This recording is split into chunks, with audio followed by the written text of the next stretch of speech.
It's been just a few weeks since Uhuru Kenyatta was on a state visit to Nigeria. Now it's the Kenyan president's turn to play host.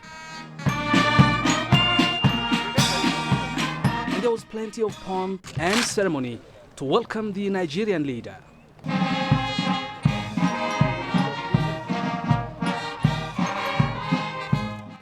Uhuru Kenyatta and Goodluck Jonathan control the economic powerhouses in their regions.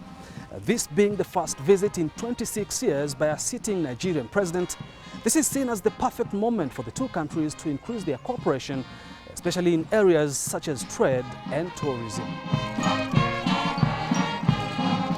But there is also a trickier issue to address.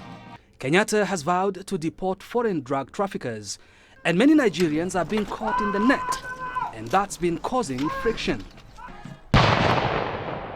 There's no doubting Kenya knows how to honor a visiting president, even if behind closed doors, there may be some tough talking ahead.